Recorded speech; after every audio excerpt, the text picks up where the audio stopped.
கொண்டிருக்கிறார்கள். அதற்கான கணக்குகளை எடுத்துக்கொண்டிருக்கிறோம். அதனுடைய கிட்டத்தட்ட 40-50 இன்ஜினியர்கள் எல்லா இடங்களையும் சுற்றி கொண்டிருக்கிறார்கள்.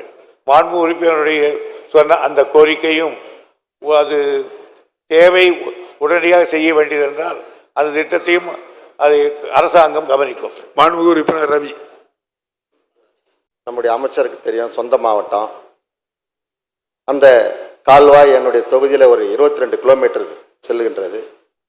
அந்த 22 கிலோமீட்டர் செல்லுகின்ற அந்த கால்வாயிலே 5 கொண்டங்கள், 5 கொண்டங்கள், மின்னல் கொண்டம், நாகவேடு கொண்டம், சில்லமந்து கொண்டம், ஓச்சலம் கொண்டம், தக்கோலம் கொண்டம். அந்த கொண்டங்களை நம்பி 25 ஏரிகள் இருக்கிறது. 10,000 ஏக்கர் விளைநிலங்கள் அந்த கொண்டங்களை நம்பி இருக்கிறது. ஆனால் அந்த கொண்டங்கள் பழுதடைந்திருக்கிறது, ஷட்டர் பழுதடைந்திருக்கிறது.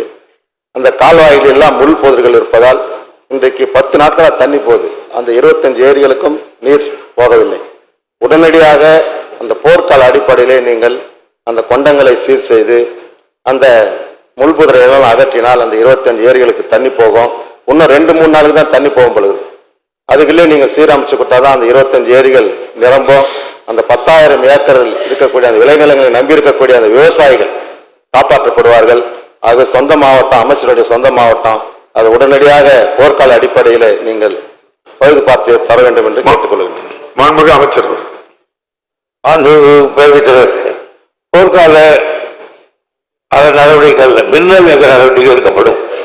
விநாயகன் 132. மாண்புமிகு உறுப்பினர் திரு தி. ராமச்சந்திரன், மாண்புமிகு நகராட்சி நிர்வாகத்துறை அமைச்சர் அவர்கள். மாண்புமிகு பேரவைத் தலைவர் அவர்களே, திருத்திய விடை தருவதற்கு அனுமதிக்குமாறு கேட்டுக்கொண்டு, விடை அறந்தாங்கி நகராட்சி வார்டு எண் 22 அவுலியார் நகர் 1ஆம் வீதியில் பழுதடைந்த பாலம் அகற்றப்பட்டு புதிய கான்கிரீட் பாலம் மற்றும் 34 மீட்டர் நீளமுள்ள மழைநீர் வடிகால் பணி 2.5 லட்சம் செலவு மதிப்பீட்டில் முடிக்கப்பட்டு தற்போது பொதுமக்கள் பயன்பாட்டில் உள்ளது. மாண்புமிகு உறுப்பினர் ராமச்சந்திரன்.